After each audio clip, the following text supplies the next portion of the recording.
على بعد خطوات قليلة من صخب المدينة الحمراء تختبئ قطعة نادرة من الجغرافيا، حيث لا رمال ذهبية ولا كثبان شاهقة، بل صحراء من نوع مختلف.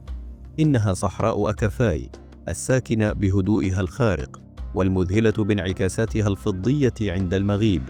ليست أكافاي مجرد امتداد أرضي جاف، بل ملحمة من الجمال القاحل، وحكاية جديدة كتبها الزمان قرب أقدم حاضرات المغرب، مراكش.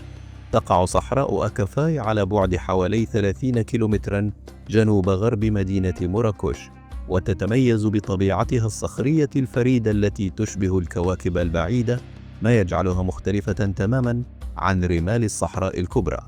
هذه الصحراء ليست رملية، بل صحراء صخرية وجبلية منخفضة تمتد عبر تلال منحدرة وتضاريس قاحلة بألوان الأرض الطينية، تمنحك شعورا بأنك على سطح كوكب آخر. خلال النهار تتوهج الأرض تحت شمس الجنوب، وخلال الليل تتحول السماء إلى عرض نجومي ساحر.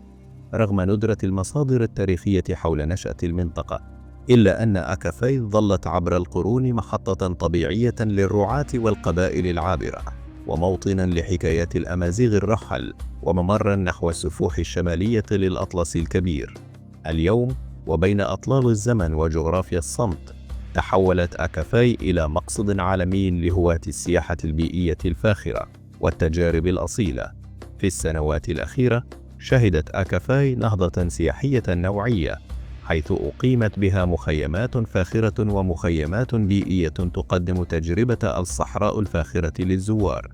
هنا يمكن للزائر أن يستمتع بالتخييم الفاخر تحت النجوم، جولات الجمال أو ركوب الدراجات الرباعية، جلسات اليوغا والتأمل وسط الصمت التام، حفلات موسيقية تقليدية حول النار، تناول الطعام المغربي في خيام مصممة على الطراز الأمازيغي الأصيل. كما تنظم العديد من الفعاليات الخاصة والرحلات الرومانسية في أكافاي، بما في ذلك حفلات الزفاف والتصوير السينمائي. رغم طابعها القاحل، تعد أكافاي نموذجا للسياحة المستدامة في المغرب، حيث يعمل المشغلون السياحيون على استخدام الطاقة الشمسية في التخييم، الاعتماد على مواد بناء محلية، احترام التنوع البيئي، وحماية النظام الصحراوي من التدهور. يعتبر موقع أكافاي مثاليا لكونه يربط بين عالمين: عالم مراكش الحي والملون، وعالم الطبيعة الصامتة النقية. وفي الأفق ترتفع قمم جبال الأطلس المكسوة بالثلج لتخلق تباينا بصريا لا يتكرر: صحراء جرداء في المقدمة، وجبال شامخة بيضاء في الخلفية. مشهد يختصر عبقرية المغرب الطبيعية. صحراء أكافاي ليست مجرد مكان، بل تجربة، لحظة هدوء في عالم صاخب، وتأمل في وجه من وجوه المغرب الذي لا يروى في كتب الجغرافيا. من السماء تبدو أكافاي كأرض لم تكتشف بعد، ومن الأرض هي حضن طبيعي للروح، وملاذ للباحثين عن المعنى والصمت والدهشة. نأمل أن تكونوا قد استمتعتم بهذه الرحلة. لا تنسوا الإعجاب، التعليق، والمشاركة لدعم عملنا. شكرا على المشاهدة. أترككم الآن لتستمتعوا بمشاهدة بقية الفيديو. إلى اللقاء في الفيديو القادم، ومع السلامة.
thank you